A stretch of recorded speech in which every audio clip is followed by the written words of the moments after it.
Hoy estamos aquí otra vez en un capítulo de Cara a Cara.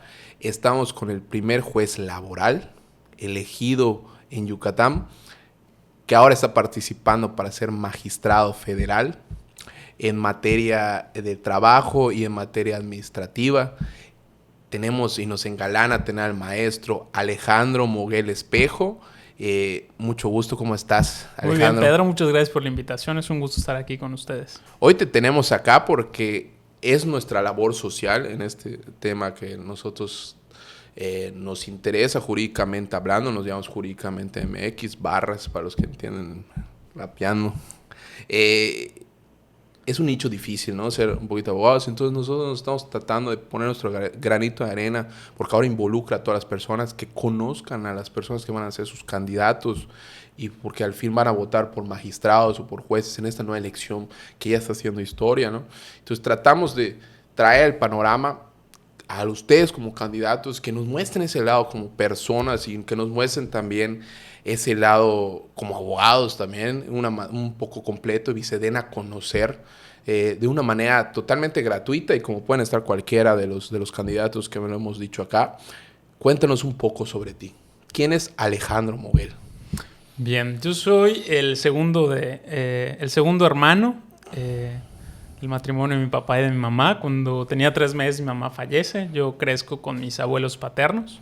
Mis abuelos paternos, Gladys y Pepe, son como mis papás. Ellos se encargaron de todo, de mi formación, de mi educación.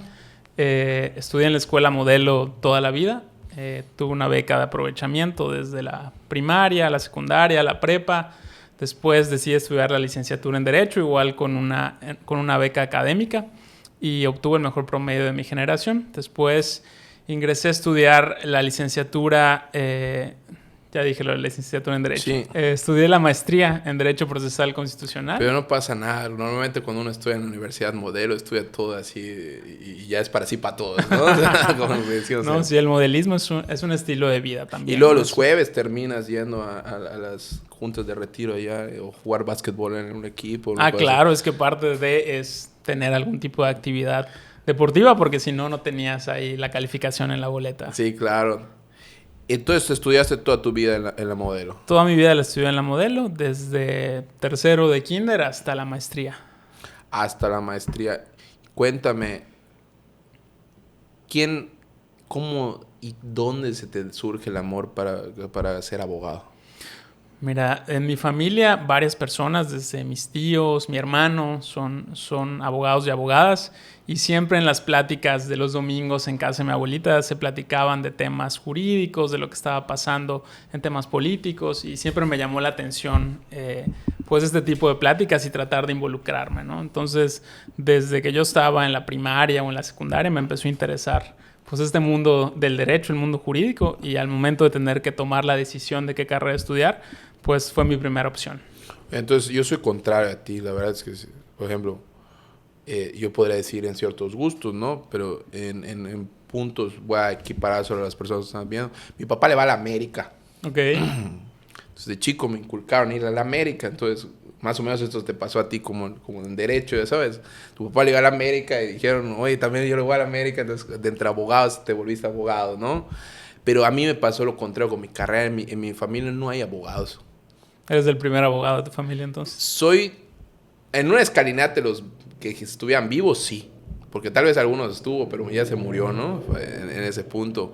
Y a mí dijeron, es que ¿para qué vas a ser abogado? Si tú eres bueno para matemáticas y para física. Digo, sí, pero la ingeniería que yo quiero estudiar, las leyes, está muy flaca. No está bien. Necesito que sea abogado. También soy bueno en sociales para ver si puedo cambiar la ley para un momento que sirva a esas ingenierías que a mí me gustan, ¿no? Y me fui enamorado poco a poco. La carrera no tuve casi como que el estigma contrario sensum como tú, de que viste esa cuna de abogados. ¿Cómo es estar en una familia de abogados? Pues es muy interesante porque, como te decía, en las pláticas de los domingos de todas las comidas, inevitablemente salían temas jurídicos, ¿no? Tengo un tío que siempre está dedicado a la materia laboral, tengo una tía que está en notarial, pero también en temas Oye, me paró el retén, ¿cómo le hago? Sí, ¿no? Y las reformas y lo que viene pasando, tú sabes que las leyes cambian todos los días tenemos reformas. Abogado que no se actualiza no puede ser abogado, es correcto, ¿no? Es parte del decálogo del Sí. abogado, ¿no? Entonces, pues así surgían los temas los domingos tan cotidianamente como la comida en casa de la abuelita, ¿no?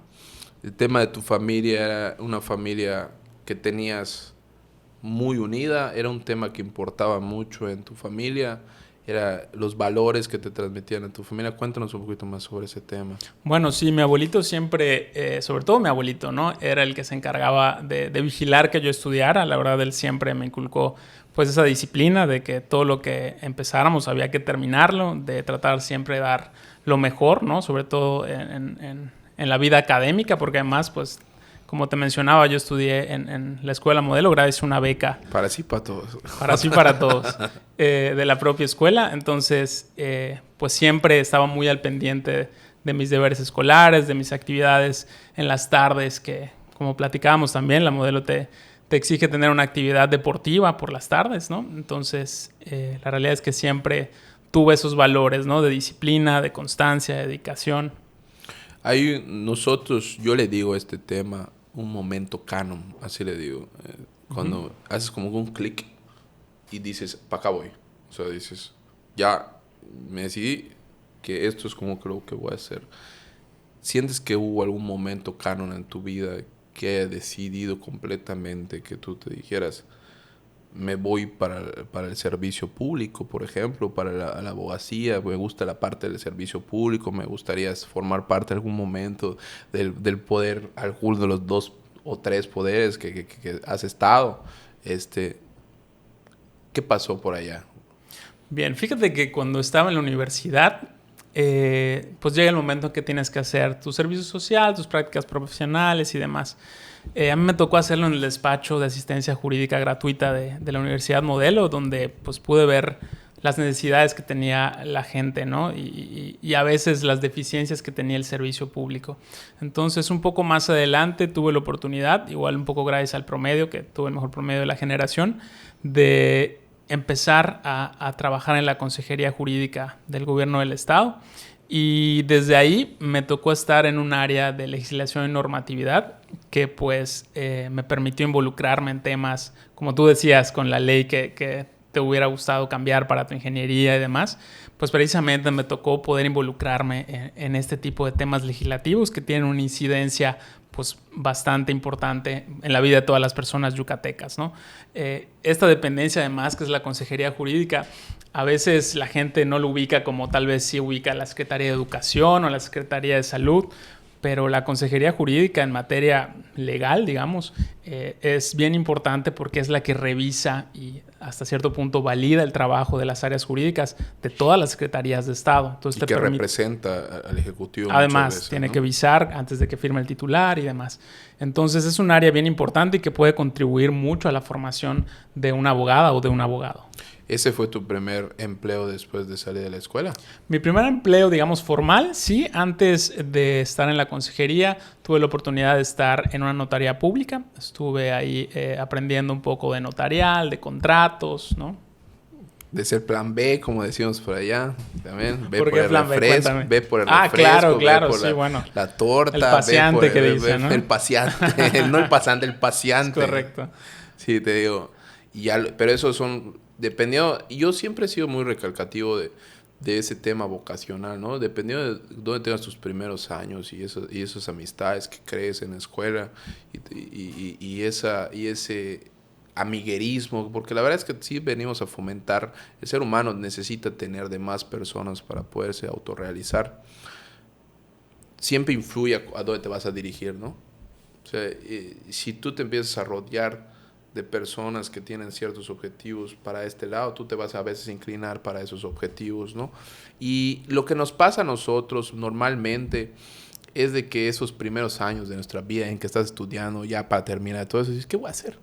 ¿Qué voy a hacer de mi vida? ¿Qué va a pasar conmigo? O sea, no piden experiencia, 10 años laborales para poder empezar a... No, ¿qué voy a hacer? ¿No? O sea, ahí como te da la fortuna de tú poder irte a la consejería jurídica.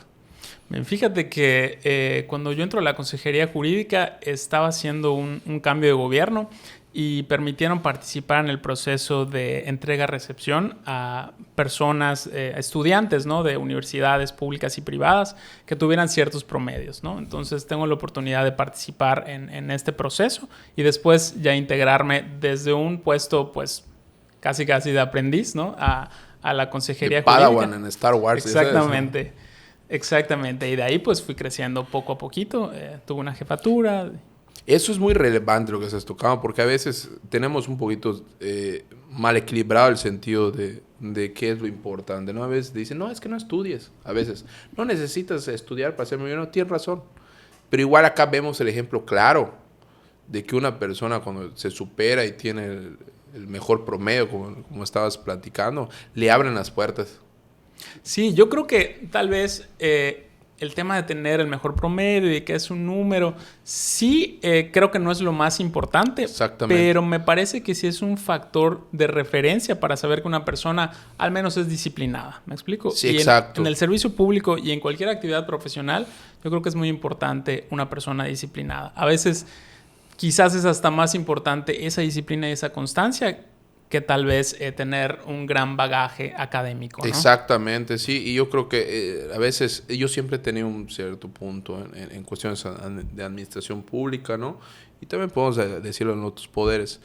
Pero la administración pública es administración, ¿no? Y para administrar tienes que poner orden en un caos. Entonces necesitas muchas veces poner disciplina, ¿no? Y en la otra parte hay operatividades. Y a veces los que son operativos en ese punto tienen que estar disciplinados también para hacer ese punto. A veces hay un libro muy bonito, no tiene también que ver el promedio, ¿no? O sea, porque a veces también hay que entender que un poquito la disciplina es la que te marca, pero hay un libro que se llama de Robert Kiyosaki, no quiero cajetearla. No me gusta mucho Robert Kiyosaki, ¿sabes? Pero como lo toman de cultura en general. Pero de los pocos que recomiendo, no Padre Rico, Padre Pobre, es ¿por qué los de 10 terminan trabajando los de 6 para los de 6 y los de 8 en el gobierno? Dicen, ¿por qué? O sea, como que los más mataditos se los roban los de 6 que son los dueños de las empresas. Y los de 8, como están en término neutro, pero son disciplinados, pero son como que aquí quieren ser empresarios, se van al gobierno. O sea, es como que ese punto donde te abren. Ahora, tú marcas todavía un poquito más la brecha, porque subes a tu promedio lo más alto que puedas, es con base a tu esfuerzo y tu dedicación, y dices, aunque no quieran, ¿no? Es tu carta de presentación. Yo sé que es un número que puede ser que estés muy bueno manteniendo la información en tu memoria, pero eso es la primera carta de presentación. Ahora, si no eras bueno en lo que hacías en la primera semana, te ibas. Por supuesto. Y además acuérdate que mi tema de tener un buen promedio es porque además yo estudié tanto la licenciatura como la maestría con una beca académica. Entonces, claro, para mí era necesario tener un buen desempeño para poder conservarla y seguir estudiando, ¿no? Claro, te digo.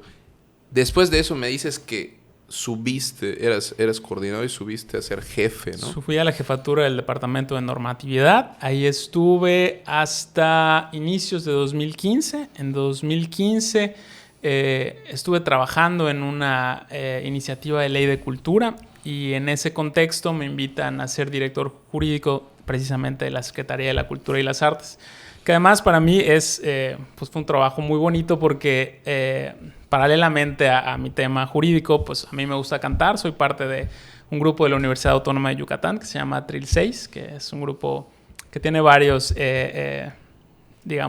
conceptos, varios shows armados, ¿no?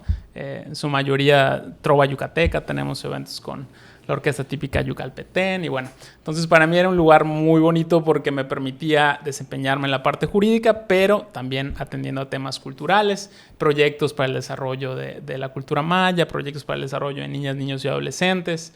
Hablábamos hace un ratito antes de iniciar el podcast de todos estos temas, de la importancia que puede tener la cultura en el desarrollo de las personas y en alejarlos de drogas, de delincuencia y demás, ¿no? Entonces, este tipo de actividades son las que se desarrollaban en esta secretaría y yo podía participar desde la parte jurídica. Pero aquí pasa un tema diferente, ¿no? O sea, que yo quiero meter un poquito aquí de diálogo. Dice la Biblia que Dios vomita a los tibios. Dicen uno o el otro.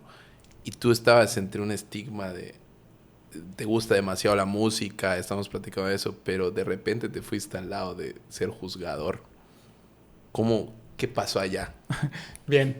En 2018, tú lo sabes, se da un cambio de administración, hay una renovación de pues, todos los cargos de secretarías y demás, y yo vuelvo a empezar, digamos, en el Poder Judicial del Estado y empiezo, pues, otra vez desde abajo en un puesto administrativo, digamos, en el Fondo Auxiliar para la Administración de Justicia, otro lugar muy interesante para trabajar porque es donde van a cobrar las pensiones alimenticias pues las personas beneficiarias, por lo general son las señoras, ¿no? Con sus hijas e hijos que van a cobrar estas pensiones. Y me tocó ver un lugar que igual le faltaba cierta organización. Yo ya traía la experiencia pues, en materia normativa. Y a pesar de que no era mi cargo, pues pude participar, por ejemplo, en armonizar y actualizar su manual de organización, su manual de funcionamiento, ¿no? Para poder mejorar un poquito estos procesos. Y pues a raíz de ahí, que empecé en el Fondo Auxiliar, vieron que tenía estas habilidades en materia normativa, me ofrecieron... salió la vacante y me ofrecieron ser el encargado del área de normatividad del Consejo de la Judicatura. Estuve ahí trabajando, además era apoderado general para pleitos y cobranzas del Poder Judicial. Atendía pues, los asuntos laborales y pues, ciertos temas que me encargaban. Y de ahí viene pues, la reforma al sistema de justicia laboral, ¿no? Entonces, en el marco de este nuevo sistema de justicia se abrieron muchas acciones de capacitación, profesionalización y hasta especialización. Yo tomé todas ellas en la Escuela Federal de Formación Judicial y al momento de aperturar los concursos, constitucionalmente se estableció que esos concursos tenían que ser públicos y abiertos, ¿no? No eran como los demás concursos de carrera judicial, donde solo podían participar los internos, exactamente, del Poder Judicial. Y entonces ahí me inscribí, participé con muchísima gente que se inscribió del Estado. El concurso duró pues casi un año o hasta un poquito más. Tuvimos ahí exámenes teóricos. Sí, porque lo hicieron por partes. Yucatán fue así como que... Sí, la reforma laboral se implementó en 3 etapas. A Yucatán le tocó hasta 2022, pero previo a ello, un año antes, tuvieron que empezar los concursos para que se pudiera abrir en tiempo informa, ¿no? En tiempo informa. Sí, entonces, porque habían algunos lugares que se había tocado y luego se fue a Yucatán. Es correcto. ¿No? De hecho, parte de esos poderes que implementaron antes, desde 2020, 2021, participaron en el proceso de evaluación de los candidatos de aquí de Yucatán. ¿Tú hubieras dejado el derecho por ser músico? Yo creo que no. O sea, yo creo que no lo hubiera dejado. La música me gusta mucho y es muy importante lo que tocas, ¿no? Porque mucha gente cree que es necesario elegir. Y yo creo que no. O sea, yo creo que no está peleada una cosa con la otra, ¿no? A mí me gusta mucho la música, pero también me apasiona el derecho. Te la volteo. ¿Cómo la correlacionas? ¿Cómo correlaciono la música con el derecho? Con el derecho. ¿En qué sentido la correlación? O sea, ¿cómo puedes llevar de la mano tus dos pasiones? ¿Cómo puedo llevarlas de la mano? Bueno, yo sigo siendo parte del grupo Atril 6 de la Universidad Autónoma de Yucatán. Ahí le mando saludos a don José Luis Gil, que es el director del grupo, y a mis compañeros de grupo también. Y la verdad es que creo que organizándose se puede llevar bien el trabajo jurisdiccional y también tener tiempo para ensayar, para presentarse, ¿no? Y además es un grupo que me gusta porque tiene un aspecto más cultural, ¿no? Y nos presentamos realmente en eventos de la universidad, ¿no? Entonces es... Y aparte de eso, recalcarle que eres, quieras o no, hiciste historia, eres el primer juez de esta reforma que pasó de materia laboral, no esta que estamos eligiendo jueces públicos, en materia laboral del Estado de Yucatán. O sea, hiciste pues, historia. Sí, es correcto. Antes de que se implementara en el Estado, pues la justicia laboral estaba a cargo de las juntas de conciliación y arbitraje que dependían del Poder Ejecutivo. Con esta reforma, pues se abrieron estos concursos públicos para participar y pues quedé en primer lugar del concurso y de la lista de prelación y ocupé la primera plaza de juez. Y ese examen era por cuestiones de conocimientos, y en el que mejor le fueran conocimientos era el que participa de estar en el primer lugar de la lista, ¿no? Es correcto, eran exámenes teóricos, prácticos, y el examen final fue una simulación de audiencia de juicio, donde participaron colegios de abogados, universidades públicas y privadas, participaron poderes judiciales de otros estados que vinieron a calificar y a estar de público para evaluar a los finalistas, ¿no? ¿Qué sentiste cuando te eligieron juez? ¿Qué sentí? Bueno, realmente hubo mucha expectativa porque se llevó ese examen final y pues venía el tema de las calificaciones, de sacar puntajes y demás. Entonces había mucha expectativa de que saliera publicada la lista, ¿no? El día que vi publicada la lista, pues para empezar sentí mucha emoción, también mucha responsabilidad, ¿no? Por lo que venía, porque no solo es ejercer el cargo de juez, sino que a mí me tocó implementar un sistema, ¿no? Un sistema del que no había precedente en el Estado. Y pues con ello igual implicó mucha organización, implicó generar manuales, perfiles de puestos. Entonces, además de mi trabajo jurisdiccional, a mí me tocó pues toda esta parte administrativa de la implementación, ¿no? Participar en todo esto. Es que es difícil porque no es como ganarse la lotería, ¿no? O sea, yo le diría más que es como que ganarse un tigre enjaulado, como decimos comúnmente en estos temas. O sea, y para celebrar, yo en mi cuestión, que no espero que pase, no me gustaría ser juzgador, pero sería así como que el típico con meme, pero por dentro, o sea, ¿tú qué sentiste? No siento nada, pero por dentro es como, yes, ¿sabes? Porque tendrías que hacerlo así, o sea, porque dices, no, sabes que me acabo de ganar una rifota de un tigre adentro, porque yo tengo que marcar el precedente, así como si lo puedo hacer bien, lo puedo hacer mal, y ya depende de mí muchas situaciones, ¿no?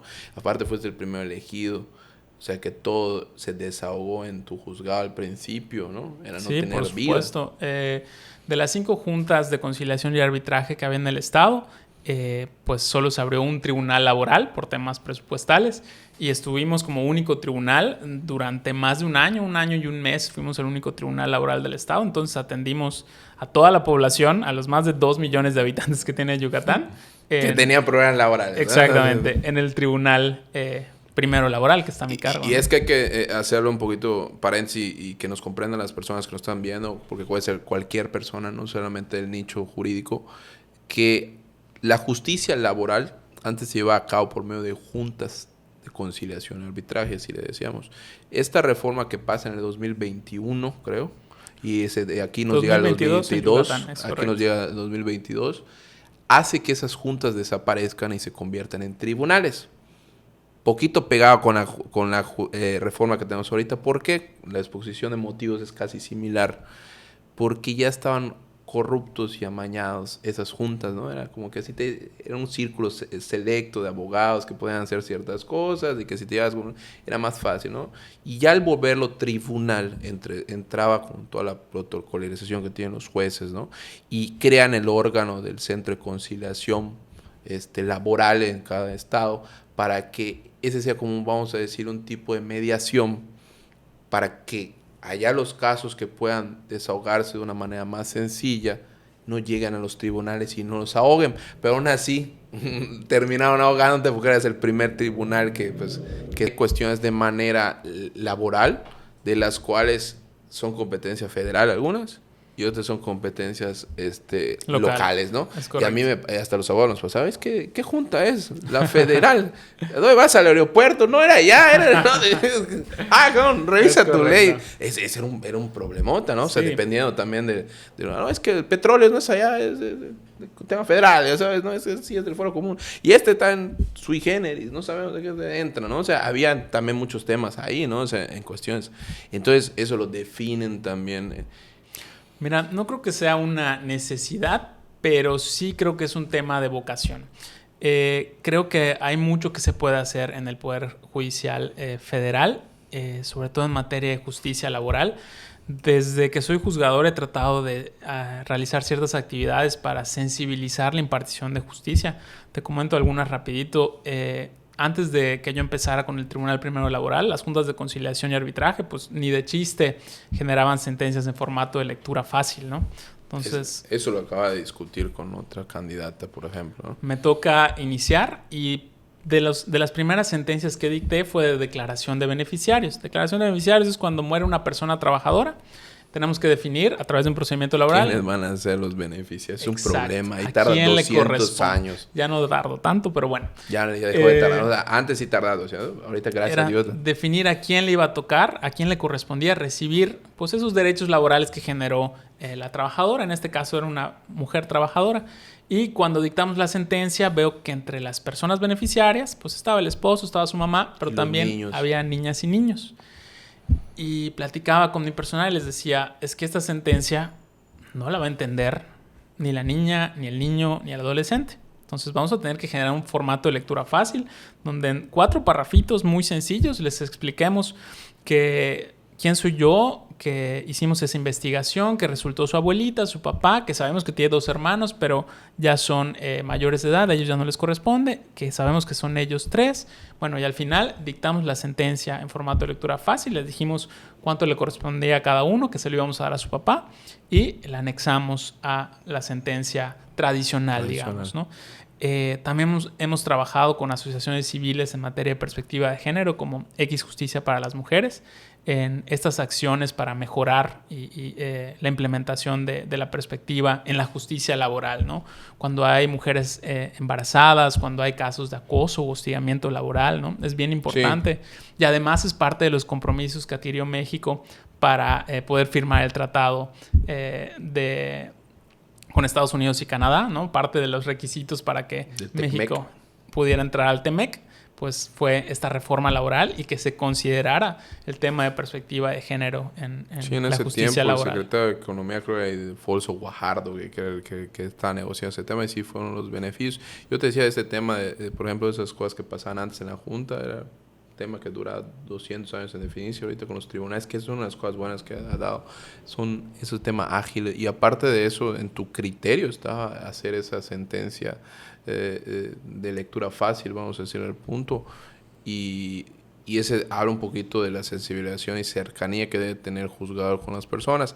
Yo platicaba de ese tema con otra candidata en el otro podcast, y es bonito leer eso, ¿no? Porque a veces las personas no entienden lo que están teniendo de la ley, y los niños menos, ¿no? Y nos da, voy a decir esta palabra porque yo no soy juzgador, nos da la excusa perfecta ver en esta parte los niños para poder decir, voy a implementar esto, porque pues la ley a veces nos dice, no, que tú quieres hacer esto, no puedes hacerlo, ¿no? Pero ahora la ley sí te puede decir, oye, sí puedes hacer esto, juegan los niños acá, vamos a implementar, y que vean que realmente estamos haciendo nuestro trabajo y que nos interesa, porque tú también pudiste haber elegido no hacerlo. Sí, digo, y sería algo incorrecto, porque digo, es el tema de la accesibilidad de la justicia, pues es un derecho humano, ¿no? Y el cómo hacerla accesible es la responsabilidad que tenemos todas las personas juzgadoras. La cercanía igual. Exactamente, tener esta cercanía y esta sensibilidad al momento de juzgar. Si no entiendes la resolución, pues... que no sirve de nada, ¿no? Exacto, ¿de qué sirvió la sentencia? ¿Qué sirve tratar de luchar por tus derechos? Pero igual hay una cosa importante en este tema, que tú ya eres juez en ese punto, vuelvo a recalcar como tercera vez. ¿Por qué lo digo? Porque a veces las personas piensan que porque uno es juez, a veces lo voy a transmutar el sistema de abogados. Es que el abogánster, abogarrata, ya sabes, nos estigman muchos porque por unos pagamos todos, ¿no? Y en el tema del juez es muchas veces, y esos espacios me sirven para comunicar, es que no sé quién es el juez. Es que el juez, ¿quién es? El juez seguramente es... No, el juez... Y hay trabajo que pasa escondidas, como por ejemplo esto que me acabas de comentar, ¿no? ¿Qué necesitan ahora los nuevos magistrados, los nuevos jueces que van a entrar en ese poder judicial? ¿Qué son esas propuestas que podrían ustedes cambiar dentro del parámetro que les permite la ley cuando lleguen a sus funciones, ¿no? ¿Qué opiniones tienes cuando seas magistrado? ¿Qué es lo que vas a poder hacer? ¿Qué es lo que te va a diferenciar de los demás? Bueno, yo creo que lo más importante es tener sensibilidad. Obviamente es necesario, es una obligación garantizar el cumplimiento de las normas, ¿no? Pero también es sumamente importante tener en cuenta los factores de vulnerabilidad en que se encuentran las personas al momento de juzgar. ¿Y a qué me refiero con esto? No es lo mismo hablar de un varón de edad media que vive en la ciudad a tal vez hablar de una mujer indígena que vive en un lugar donde no tiene acceso a servicios públicos, ¿no? Están evidentemente en desigualdad de condiciones. Hablando de la materia laboral, de entrada, la persona patronal y la persona trabajadora están desequilibradas. ¿Por qué? Porque al momento, por ejemplo, de un despido, cuando vienen a demandar, evidentemente la persona patronal pues tiene la empresa, tiene el giro y demás para generar... Los recursos. Exacto. Y la persona trabajadora que perdió su empleo ya no tiene ni medios de subsistencia. Entonces hay que generar estas acciones de equilibrio. Y si estamos hablando tal vez de un caso de acoso o hostigamiento sexual, pues peor aún porque es una persona que es víctima de este tipo de conductas.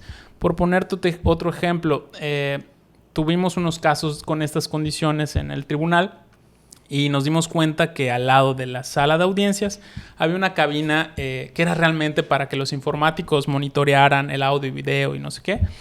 Pero esta actividad la podían hacer igual desde otra oficina. Entonces lo que hicimos es que había un cristal, ¿no? Le pusimos una película reflejante a manera de una especie de cámara de Gesell y establecimos ahí un espacio para que las personas trabajadoras que fueran presuntamente víctimas de alguna violencia, si así lo desean, puedan presenciar las audiencias sin que las vean. Exactamente, sin tener que enfrentarse o encararse con la persona a la que le atribuyen los actos de violencia, ¿no? Entonces yo creo que desde al ser magistrado de circuito es importante juzgar con sensibilidad, poner al centro de las decisiones y de la impartición de justicia a la persona humana. Obviamente sin apartarse del cumplimiento de las normas, pero sí teniendo en cuenta que lo más importante es que estamos juzgando sobre la vida de las personas, ¿no?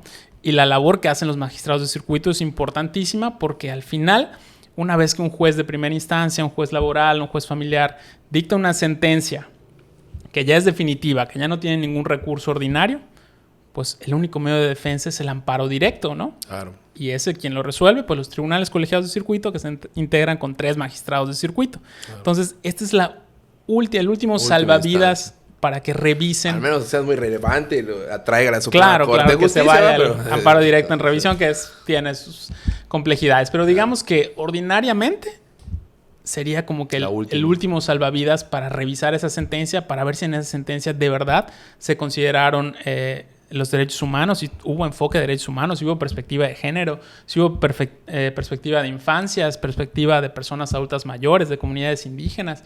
Es muy, muy importante la labor. Es el máximo peldaño de especialidad en estos temas y si lo queremos entender a las personas que nos están sintonizando, nos llegan a ver, ¿no? O sea, eso es lo que estás compitiendo ahora para ser magistrado. Entonces, mi objetivo de llegar ahí es aplicar la justicia de esta manera, ¿no? Una justicia humana y cercana, como suelo decir, que en eso resumo lo que te acabo de comentar. ¿Por qué ¿no? crees que han tenido tanta lejanía dentro de los años anteriores? No desde que tú te elegiste, sino desde más atrás, tanto el Poder Judicial. O sea, yo entiendo que ahorita tú en esta parte eres nuevo y me encanta que puedas estar con nosotros compartiendo este formato y informándonos de todas las cosas que pasan. Pero antes, cuando tú no existías, que eras el muchacho que estudiaba en la Modelo, ¿por qué crees que el Poder Judicial siempre estaba alejado de las personas? Yo creo que esto responde también a un tema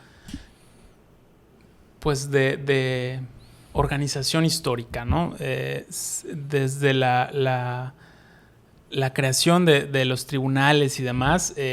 Decían la frase por allá, el juez por sus sentencias habla, ¿no? Exactamente, que el juez no debía dar la cara, que el juez debía estar casi como la justicia, ¿no? Con una venda en los ojos de no saber. La balanza. Pero yo creo que esa venda no puede implicar, por ejemplo, que la persona juzgadora no advierta los factores de vulnerabilidad de las personas. Que perdiera la sensibilidad completamente. La realidad es que en ocasiones esa venda, en lugar de ser positiva, puede ser negativa, puede ser violatoria de derechos humanos, ¿no? Cuando hay diferencias, estamos obligados a observar y obligados a tener perspectiva. Sí, y definitivamente. ¿Y qué opinas que deben de hacer ahora los vamos a decir, magistrados, hasta ministros, que vamos a elegir ministro de Suprema Corte? Yo me acuerdo muy bien, el ministro Lainez dio es de los pocos que ha reconocido esto y eso se lo aplaudo. El ministro Pérez Dayán también, que también reconoció en su criterio que no debían de tumbar la reforma judicial, porque es difícil igual. Pero el ministro Lainez de por sí, o sea, y eso, ¿por qué te voy a decir que es lo que aplaudo? Él reconoció que el Poder Judicial no estuvo cerca, que ellos se encuevaron, que ellos no salían a decir. Y fue de los pocos, pues lo citó el Congreso y fue de los pocos que dijo, reconocemos que los ministros de la Suprema Corte, que el Poder Judicial, nos encuevamos y que lo que de verdad necesitamos es estar cercanos a las personas, porque se pasan, como lo que tú estabas diciendo, te pasas de largo muchas cosas y al no estar cercano pierdes esa empatía, esa sensibilidad, esos temas en donde debes de tener tal vez un poquito de criterio para cambiar ciertas cosas, más ellos siendo una Suprema Corte de Justicia que es con cuestiones de leyes, ¿no? De controversias constitucionales, es un órgano político, es un poder, son representantes de un poder que hace contrapeso en un estado, ¿no? que nosotros le llamamos. Entonces, ¿por qué sí tienen que ser elegidos los legislativos? ¿Por qué sí tienen que ser elegidos los ejecutivos? Pero ¿por qué no pueden ser elegidos los ministros, ¿no?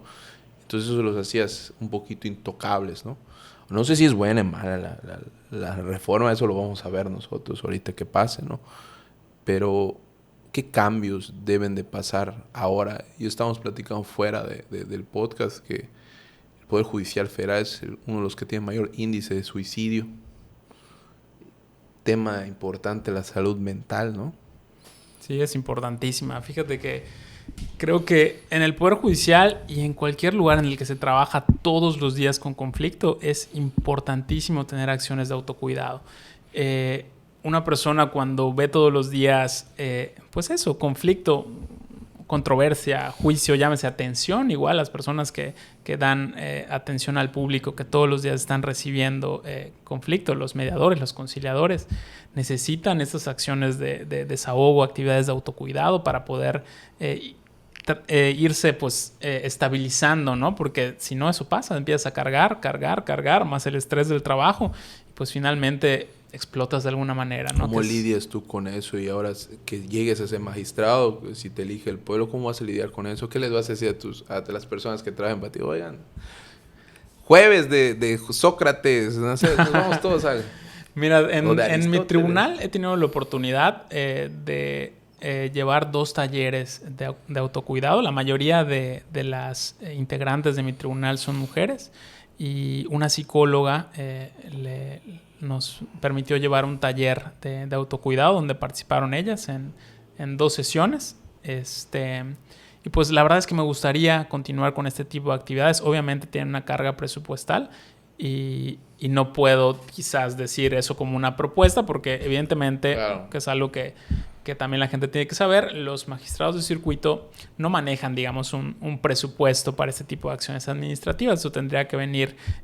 ahora tribunal administrativo que se va a nombrar, o del órgano de administración, o del tribunal de disciplina, o el que vaya a manejar estos presupuestos, ¿no? Pero sí sería importante quizás promover como iniciativas para que los órganos competentes pudieran transversalmente generar este tipo de acciones que como tú bien dices, son importantísimas porque pueden llevar a temas de salud mental. Pero hay una cosa que tú sí puedes hacer dentro de tu discrecionalidad de ley y es la manera como por ejemplo, te diriges tanto a tus trabajadores como a las personas, como al público en general que vaya a reclamar algún tipo de derecho violentado en este punto. ¿Cómo va a ser Alejandro Moguel siendo magistrado ante todas estas personas? Yo creo que siempre hay que tener esta cercanía y en cuanto lo comentas de la comunicación con el personal, si de por sí estamos trabajando con conflicto, con cargas de trabajo que por lo general son elevadas, no debemos incrementar la presión con tratos inadecuados, ¿no? Yo creo que siempre hay que dar una cara amable, un trato correcto, cortés con las personas para poder trabajar de mejor manera, y lo mismo para los usuarios, ¿no? Que siempre puedan tener pues escucha y también una respuesta para lo que necesitan. ¿Cómo tú quitas la batería de ese chip que tienes ya puesto, de que te llevas todos esos problemas? ¿Cómo te quitas eso y recargas para otra vez buena energía? ¿Cómo te liberas tú? Bien, a mí me gusta salir a correr, también pues voy al gimnasio, me gusta también cantar, ¿no? Tengo el proyecto que te comentaba de Atril 6, que es un grupo que quiero mucho y que estoy en él desde 2007, ¿no? Ya son unos añitos. Ya son bastantes años. Y pues son las actividades que para mí me sirven de liberación y de pues desahogo de estas presiones, Y ¿no? en su vida, vamos a decir un fin de semana, ¿qué es lo que hace Alejandro? Aparte de cantar y de correr, ¿qué hace? ¿Vas al cine? ¿Qué te gusta? ¿Te gustan las películas de terror? Por ejemplo, nos decía otra candidata, ¿no? Que le gustan ¿Qué le gusta más a Alejandro? Fíjate que sí me gusta ir al cine, me gusta pasear a mis perritos, tengo 3 chihuahuas. Me gusta también, pues ayer por ejemplo, estuve con mis abuelitos, comí ahí con ellos, platicamos bastante, ¿no? ¿Conoces el Contiki? El Contiki sí lo conozco, Si claro. no conocen el Contiki, son cosas así que tienes que conocer. Así. Si estudiaste la Modelo y no conoces el Contiki. Sí, claro que lo conozco. La María Elena, ¿la conoces? Como las tortas de María, o sea, son cosas de Fíjate que el hijo del dueño de la María Elena estudió conmigo allá en la Modelo. No me digas. Sí. ¿Y no te da descuento? Pues no, pero en sus cumpleaños siempre había María Elena. Siempre habían tortas de jamón y queso muy buenas, recién doraditos, ¿sabes? Sí. Lo decía lo del Contiki porque el despacho de la Modelo estaba en la García Jiménez. Es correcto, cerca. Entonces, como que, oye, vas a... y él es buena persona porque hay muchas personas que te ofrecían estar en el despacho de la Modelo, pero como sabían que estaba un poquito difícil, pues no aceptábamos, ya sabes. Incluyéndome a mí, perdóname, maestra Mariana Guillermo, que era en ese tiempo ella, y seguramente te tocó a ti te Guillermo, tocó seguro a Javier Aldecua o Ariel. Ariel Aldecua. Ariel Aldecua, perdón, y Javier León, que les mando también saludos. No les gustaba, el despacho era un poquito difícil, estaban tus pininos, pero pues allá cerca habían bastantes restaurantes, incluyendo el Contiki, ya sabes. Y era como que una tradición que todas las familias en su tiempo conocían el Contiki. El Contiki, claro. El Contiki ya sigue vivo, por cierto, el Contiki resistió la Hace tiempo que pandemia. no voy. Resistió la pandemia y sí, vivo a veces en cuando me voy al Contiki a comerme allá mi pollo, ¿cómo se dice? Cantonés y mis cosas por allá, ¿no? Que la cremita agridulce. Otra vez, regresando porque nos desviamos un poquito del sistema. Alejandro, siendo magistrado, ¿qué es lo que tenía que hacer él para poder quitarse ese estigma de que cargas con toda esa presión, todos esos casos? ¿Qué cosas no conoce de ti las personas que digas, esto es lo que me ayuda más, aparte de tus perritos, y ya estamos conociendo todo ese tema? Pues yo dije, hoy voy a hacer un día con Alejandro Moguel, me despierto, muy buenos días. ¿Qué hace Alejandro? ¿Qué es lo primero que hace? ¿Cómo lleva su día? Cuéntanos así un poquito. Cuando llegas, hasta cuando llegas al juzgado, puedes contarlo, cómo te pones. Llego, buenos días, el del estacionamiento, luego, me tengo que poner mi toga, ¿no? O sea, ¿cómo es un día con Alejandro Moguel? Pues mira, trato de levantarme aproximadamente a las 5:10 de la mañana. Lo que hago primero es ir al gimnasio. Trato de llegar como 5:30. Ahora no hay tanta gente, ¿no? Entonces puedo hacer un poquito de ejercicio, lo cual, además de que me ayuda a sentirme mejor y a energizarme, me permite ir ordenando mis ideas durante el día, ¿no? Desde que estoy ahí empiezo a ver qué pendientes tengo hoy, qué audiencias tenemos hoy, ¿no? O sea, como que vas organizando tu agenda de la mañana, del día. Y de ahí pues paso rápido a la casa, desayuno, me baño, me visto y toda la cosa. Llego al tribunal, lo primero que hago pues es saludar, ¿no? Saludo a todos para que sepan que ya estoy por allá. Y dicen, ya llegó el juez, ya cállense.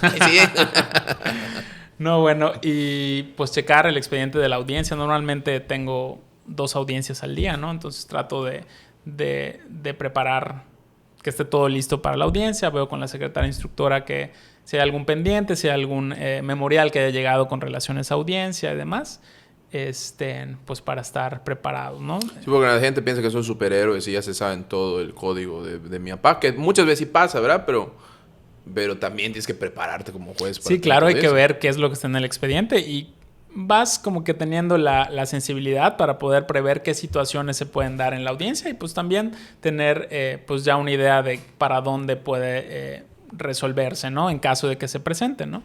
Entonces, pues de eso se trata, como que estudiar el expediente, porque además, por ejemplo, en las audiencias preliminares, sí o sí tienes que saberte todo el expediente, porque ahí es donde tienes que fijar qué está controvertido, qué está no controvertido, qué pruebas vas a admitir o qué pruebas vas a desechar. La oportunidad de llegar a un acuerdo. Por supuesto, darles chance para que puedan conciliar, que es la vía idónea para la solución de sus conflictos. Ojalá ¿no? siempre se no pudiera. Siempre se puede. Maldita sea. Por eso me gusta el derecho a la organización. Y bueno, entonces para ¿Te poder... han mentado la madre, Gary? No, jamás. Nunca te han puesto así. Fíjate que antes de ser juez laboral me decían, no, es que los litigantes de acá de Yucatán laborales son bélicos y no sé qué. La verdad es que en mi sala de audiencias siempre todos con mucho respeto. Hemos tenido buena comunicación en las audiencias. No se exhortaba a nadie que digas, oye. No he tenido la necesidad ni de multar a nadie por algún tema de disciplina. Ni mucho menos, ¿no? La verdad es que he tenido una muy buena experiencia. Y en la calle no te han dicho, ese es juez. No te han reconocido en la calle. Que fíjate que no me ha tocado. Y yo creo que al menos en ese punto, qué bueno, porque a veces que yo que sí he conocido casos de que el juez, ese es juez, lo ven en la calle. Qué bueno que al menos, y siendo el primero que estuviste un año solo, te empezaron a conocer, me imagino que los representantes de todo el sector empresarial y muchos trabajadores y todas las cosas. Entonces, si eras propenso como que el único que te ven en la calle, oye, ese juez va a las 5 de la mañana al gimnasio. Sí, lo cachamos en el gimnasio. Sí, no, fíjate que sí me he topado de repente a abogados litigantes en el gimnasio que pues, los saludo bien porque tenemos una buena relación, ¿no? De cordialidad. Es correcto, sí. Sí, porque también hay que entender que antes de ser juez es una persona y un ser humano y tienes derecho a llevarte con cualquier persona, ¿no? Que no infrinjan entre roles que de abogado, litigante y juez, ¿no? Por supuesto. Después sales de ser juez, ¿a qué horas?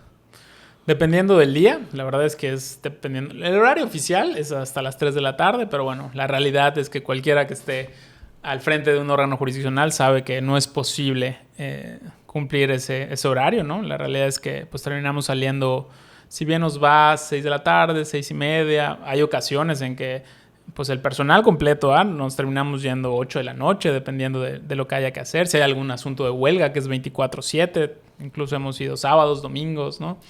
El trabajo jurisdiccional es un trabajo exigente. Bueno, salgo y pues ya me voy para la casa, trato de sacar a pasear a mis perros, ceno y pues no hago mucho más que eso. Vamos a pasar al último bloque, que es lo que la ciudadanía necesitaría escuchar, porque ¿cómo vamos a poder encontrarte en la boleta? Bien, en la boleta les van a dar una boleta de color rosa que corresponde a los magistrados de circuito. Y en esa boleta del lado izquierdo va a haber un listado de candidatas y del lado derecho el listado de candidatos. En el listado de candidatos nos van a encontrar con el número 17. Para el estado de Yucatán. Es correcto. Aquí en Yucatán únicamente les van a dar boletas que corresponden a Yucatán. Les dan boletas rosas y boletas amarillas, ¿no? Les van a dar una morada. La morada es para ministros. Para ministros. Les van a dar una color salmón, si no me equivoco, que es para Tribunal de Disciplina Judicial. Les van a dar... No, el color salmón es para... No, es para la sala electoral. Ajá, el Tribunal Electoral. Es correcto. El Tribunal de Disciplina, el color, si no me equivoco, es turquesa. Jesús de Nazaret. ¿Y el de órgano de administración también se vota? No, el órgano de administración no se vota. No se vota. Entonces, los tribunales colegiados de circuito son de color rosa y los jueces de distrito son de color amarillo. Entonces, en la boleta rosa de los magistrados de circuito... Ahí ya te vamos a encontrar con el 17. Es correcto. ¿No? De la buena suerte. Sí, porque tiene un 7, ¿no? O sea, claro. Entonces no digan un albur, por favor. Pero... Y entonces, ¿cuándo son las elecciones? ¿Qué es más o menos lo que tienes planteado ahorita para tu campaña que estés? Bien, la elección es el 1 de junio. La realidad es que la campaña es predominantemente en medios digitales, ¿no? Así nos han marcado las reglas. Entonces, además no se permite pautado, ni pagar publicidad, ni pagar espacios. Entonces, tiene que ser muy orgánica la campaña, muy... con tus propias redes y con tus propios recursos, porque además eso mucha gente no lo sabe, pero No hay recursos públicos para las campañas, ¿no? Cada quien. Y siempre aclaramos acá que es un programa totalmente gratuito a todas las personas candidatas que vengan acá, porque lo que queremos es que la gente los conozca, y aprovechando que el nicho que somos nosotros abogados, tratar de poder explicar de una manera sencilla y humana de las personas que están contendiendo en esta elección, ¿no? Igual, punto de aparte que nosotros tratamos de llegar a más personas que nos ayuden compartiendo este tipo de cosas. Los candidatos que estén sentados tienen abierta la puerta todos, o sea, no importa aquí quién sean, mientras necesitemos o tengan ustedes la intención de mostrarse a las personas para ver cómo ellos, es lo que nos interesa a nosotros, ¿no? Porque así podemos hacer que la justicia sea más cercana al pueblo y más sensible, ¿no? ¿Algunas palabras finales que le quieras decir a la audiencia que te está escuchando o que te va a escuchar? Bueno, pues solo que espero que puedan conocerme un poco mejor por mis redes sociales. Ahí estoy subiendo contenido sobre las propuestas. ¿Cuáles son tus redes? Mis redes, bueno, en TikTok me pueden encontrar como ALX Moguel. No tienes un chicharrón tú, no haces. ¿Un chicharrón? No haces. No, algo parecido. No transformas. No, hasta el momento no. Debes salir a tocar la guitarra. O algún instrumento, el ukulele. Pudiera ser que hagamos algo de eso más adelante. O Moana, ya sabes. En Instagram estoy como Alejandro Moguel, así me pueden encontrar, o @AlexMoguel también. Y en Facebook estoy como José Alejandro Moguel Espejo, ahí me pueden encontrar también. Y pues ahí subo pues los contenidos de campaña, ¿no? Y en la boleta también van a encontrar la boleta rosa con el número 17. Un gustazo poder tener acá y saber que compartes ciertos gustos por la música, por otros temas, que hacen quitarte la investidura de juez y mostrarnos al público como realmente pues es Alejandro en su día a día, ¿no? Y muchas gracias a todos los que nos sintonicen hoy. Agradezco mucho al maestro Alejandro Moguel por haber compartido una plática con nosotros para que lo conozca mejor. Esperamos que voten ustedes por el candidato que quieran el 1 de junio y nos vemos con otro siguiente invitado para la próxima edición de Cara a Cara en Jurídicamente. Denle un like, una compartida. Gracias. Gracias, Pedro. De nada.